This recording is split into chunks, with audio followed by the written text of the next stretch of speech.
નમસ્કાર ધોરણ 11ના વહાલા વિદ્યાર્થી મિત્રો, સ્વાગત છે તમારું આપણી પોતાની યુટ્યુબ ચેનલ ઓશિયન ઓફ નોલેજમાં.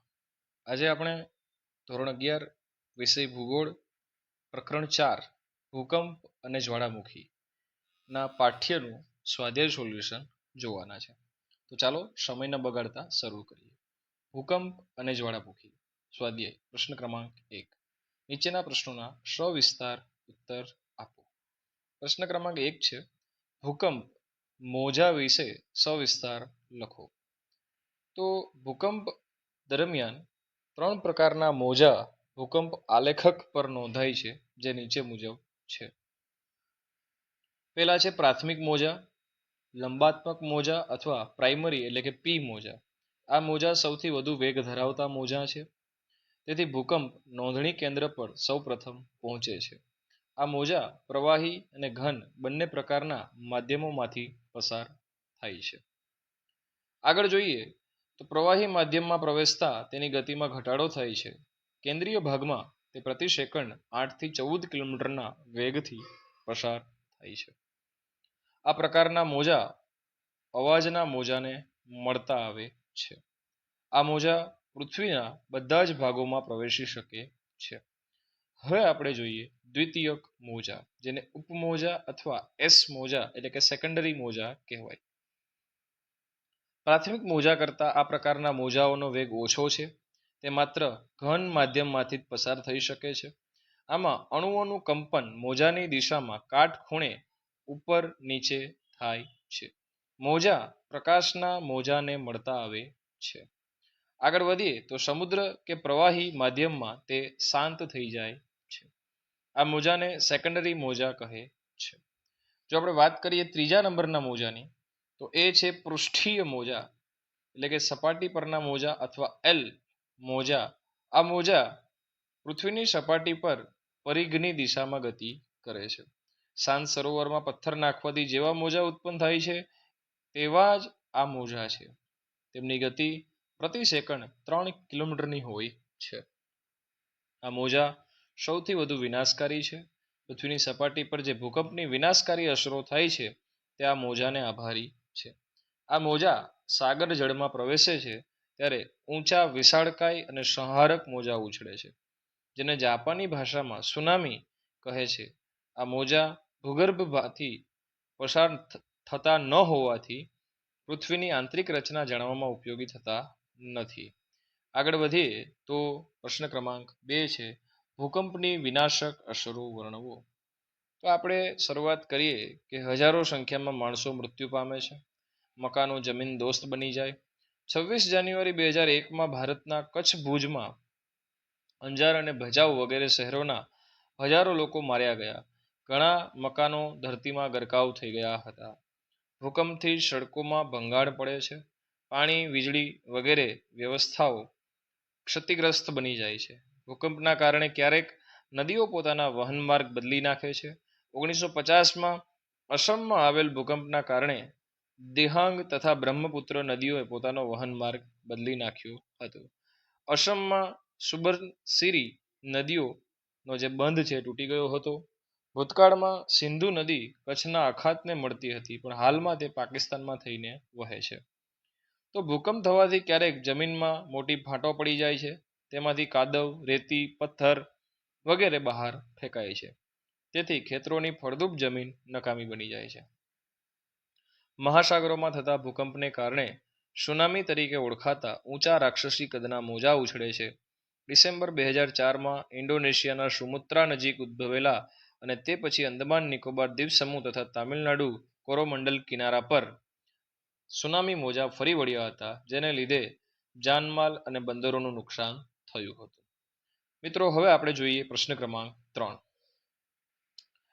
જ્વાળામુખીના પ્રકારો જણાવી દરેક વિશે ટૂંકી નોંધ લખો. તો એના 2 પ્રકાર છે. એક સક્રિય જ્વાળામુખી, આગળ જોઈએ તો સુપ્ત જ્વાળામુખી. બરાબર, એના વિશે આપણે ડિટેલમાં સમજાવવાનું છે. જે જ્વાળામુખી લાલ, વરાળ, વાયુઓ અને અન્ય પદાર્થો નીકળવાની ક્રિયા લગભગ સતત ચાલુ રહેતી હોય તેને સક્રિય જ્વાળામુખી કહે છે. ઇટાલીમાં આવેલો એટના જ્વાળામુખી એનું ઉદાહરણ છે. તે છેલ્લા 2500 વર્ષથી સક્રિય છે. સિસિલીની લિપારી ટાપુ ઉપર આવેલા સ્ટ્રોમ્બોલી જ્વાળામુખીમાં આશરે દર 15 મિનિટ પછી વિસ્ફોટ થયા કરે છે. દક્ષિણ અમેરિકાનો કોટોપેક્સી સૌથી ઊંચો 6500 મીટર સક્રિય જ્વાળામુખી છે. સ્ટ્રોમ્બોલી ભૂમધ્ય સમુદ્રની દીવાદાંડી પાસે દેખાય છે. પૃથ્વી સપાટી પર આ પ્રકારના જ્વાળામુખીની સંખ્યા લગભગ 430 છે. આ બધા જ્વાળામુખી ભૂકંપના પટ્ટામાં આવેલા છે. પછી છે સુપ્ત જ્વાળામુખી. વર્ષો સુધી શાંત રહેતો જ્વાળામુખી ફરીથી પ્રસ્ફોટન પામે તો તેને સુપ્ત જ્વાળામુખી કહે છે. ઇટલીનો વિસુવિયસ તેનું ઉત્તમ ઉદાહરણ છે. ઇન્ડોનેશિયાના ક્રાકાટોઆ, ચીલીમાં આવેલો એકોન્કાગુઆ, ઇક્વાડોરનો ચિમ્બોરાઝો અને જાપાનનો ફુજિયામાં સુપ્ત જ્વાળામુખી છે. અને ત્રીજો પ્રકાર છે નિષ્ક્રિય જ્વાળામુખી. જે જ્વાળામુખી એક વખત વિસ્ફોટ પામ્યા પછી હંમેશને માટે નિષ્ક્રિય કે શાંત થઈ ગયો હોય તેવો અને ભવિષ્યમાં એના વિસ્ફોટ થવાના કોઈ લક્ષણો ન હોય તો એને નિષ્ક્રિય જ્વાળામુખી કહેવાય. જેમ કે આફ્રિકાનો કિલામાંજારો, મ્યાનમારનો માઉન્ટ પોપા અને ઈરાનનો કોહ સુલતાન વગેરે. ઉપરાંત ન્યુઝીલેન્ડમાં આવેલો માઉન્ટ એગમોન્ટ તથા બંગાળની ખાડીમાં આવેલા નારકોન્ડમ નિષ્ક્રિય જ્વાળામુખી છે. હવે આપણને પ્રશ્નો આપ્યા છે. બીજો પ્રશ્ન છે, નીચેના પ્રશ્નોના મુદ્દાસર ઉત્તર લખવાના છે. તો મિત્રો તમને જણાવી દઉં કે હવે આપણે દરેક પ્રશ્નોના આવી રીતના જવાબ વાંચવા શક્ય ન હોવાથી તમે વિડીયોને પોઝ કરીને અથવા તો સ્પીડ ધીમી કરીને અથવા તો સ્ક્રીનશોટ લઈને જવાબ લખી શકો છો. તો ભૂકંપ થવાના કારણો કયા કયા છે અહીંયા આપેલા છે. ભૂકંપ થવાના જે કારણો છે, સ્તરભંગ પ્રક્રિયા, જ્વાળામુખી સ્ફોટન કે પ્રસ્ફોટન પ્રક્રિયા, ભૂસંતુલન પરિસ્થિતિ અને પાણીની વરાળ તેમજ માનવી આના માટેના મુખ્ય કારણો છે. પ્રશ્ન ક્રમાંક 2 જોઈએ તો ભૂકંપ આલેખક જે છે એના પર ટૂંકી નોંધ તૈયાર કરવાની છે. તો એ નોંધ તમને અહીંયા દેખી શકો છો અને એને લખી શકો છો. તમે વિડીયોને પોઝ કરી શકો છો અથવા તો આ જવાબના ઉત્તરના સ્ક્રીનશોટ લઈ અને લખી શકો છો. હવે આપણે પ્રશ્ન ક્રમાંક 3 તરફ આગળ વધીએ તો જ્વાળામુખી પ્રસ્ફોટનના કારણો કયા કયા છે. તો મુખ્યત્વે પૃથ્વીનું ગરમ પેટાળ અને તેનું સ્વરૂપ, મેગ્માનો ઉદ્ભવ, વાયુ અને વરાળનો ઉદ્ભવ, બરાબર, ખડક સ્તરોની ફાટો અથવા સાગરો અને મહાસાગરો પાણીમાં પેટાળમાં વગેરે વગેરે. હવે જોઈએ આપણે મેગ્માનું ભૂસપાટી તરફનું ઉદ્વહન વગેરે એના મુખ્ય કારણો છે. પ્રશ્ન ક્રમાંક 4 ની વાત કરીએ તો જ્વાળામુખીની સર્જનાત્મક અસરો વર્ણવો. જે અહીંયા આપેલી છે. ઉર્જામાં એનો ઉપયોગ કરી શકાય, વરસાદી પાણી વગેરેમાં સરોવર, બરાબર, એવા અનેક ઉપયોગો છે એના જે ખરેખર ઉપયોગી પણ છે, માત્ર નુકસાનકારક જ નથી. 8 જેટલા ઉપયોગો છે. હવે આપણે પ્રશ્ન ક્રમાંક 3 જોઈએ. સંક્ષિપ્તમાં ઉત્તર છે ભૂમિગત અણુ ધડાકા નુકસાનકારક છે, સમજાવો. તો જવાબ છે કે ભૂગર્ભમાં કરવામાં આવતા હોય ધડાકા જેના કારણે સ્થાનિક ભૂકંપ થાય છે અને આ પ્રકારના ભૂકંપને કારણે આસપાસના વિસ્તારો, મકાનો કે સંપત્તિને નુકસાન થાય છે. પ્રશ્ન ક્રમાંક 2 છે જ્વાળામુખીના પ્રકારો લખો. જ્વાળામુખીના મુખ્યત્વે 3 પ્રકાર છે. હમણાં જ આપણે જોયા, સક્રિય જ્વાળામુખી, સુપ્ત અને નિષ્ક્રિય જ્વાળામુખી. હવે આપણે જોઈએ પ્રશ્ન ક્રમાંક 3. વિશ્વના મહત્વના જ્વાળામુખીઓ છે એના નામ લખીએ. તો આના લગભગ જ્વાળામુખીના નામ હમણાં જ આપણે સવિસ્તૃત ઉપરના પ્રશ્નમાં જોઈ ગયા છે. ફરીથી તમારે એના નામ લખવાના છે તો તમે અહીંથી લખી શકો છો. હવે આપણે સમય ન બગાડતા પ્રશ્ન ક્રમાંક 4 જોઈએ. જ્વાળામુખીનું પ્રસ્ફોટન કુદરતી આફત છે, કેવી રીતે? તો જે સમુદ્ર કિનારાના વિસ્તારોમાં ભારે વિનાશ સર્જે છે, બરાબર, એના નીકળતા હાઇડ્રોજન, કાર્બન ડાયોક્સાઇડ અને સલ્ફર ડાયોક્સાઇડ વાતાવરણને પ્રદૂષિત કરે છે. જ્વાળામુખીના ઉગ્ર વિસ્ફોટથી ભૂકંપ થાય છે, જેથી જાનમાલને પારાવાર નુકસાન થાય છે, વગેરે વગેરે આપણે કહી શકીએ. હવે જોઈએ પ્રશ્ન ક્રમાંક 4. નીચેના પ્રશ્નોના 1-2 વાક્યોમાં તમારે ઉત્તર લખવાના છે. તો પ્રશ્ન ક્રમાંક 1 છે ભૂકંપના કારણે કયા ભૂમિ આકારો રચાય છે? તો ફાટ ખીણો, પર્વતો, મેદાનો, ઉચ્ચ પ્રદેશો, ખંડીય છાજલી વગેરે. સક્રિય જ્વાળામુખી કોને કહે છે?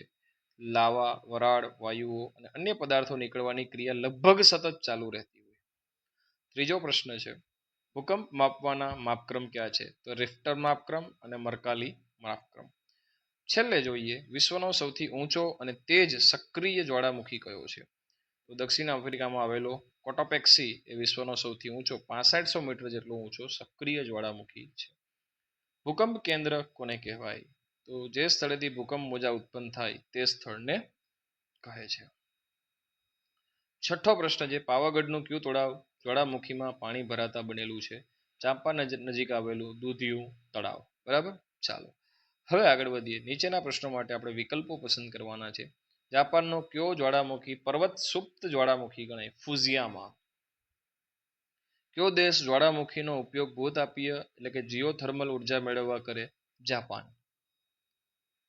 કયા સાધનથી ભૂકંપની તીવ્રતા માપી શકાય? સિસ્મોગ્રાફ. પ્રશ્ન ક્રમાંક અહીંયા પૂરા થાય છે અને આપણે આ લેક્ચરને પણ અહીંયા પૂર્ણ કરીએ છીએ. મિત્રો, વધુ સ્વાધ્યાયના સોલ્યુશન આપણે આવતા લેક્ચરની અંદર જોઈશું. ચાલો ત્યાં સુધી આ સ્વાધ્યાય પૂર્ણ કરીએ અને આવતા લેક્ચરમાં મળીએ. આવજો.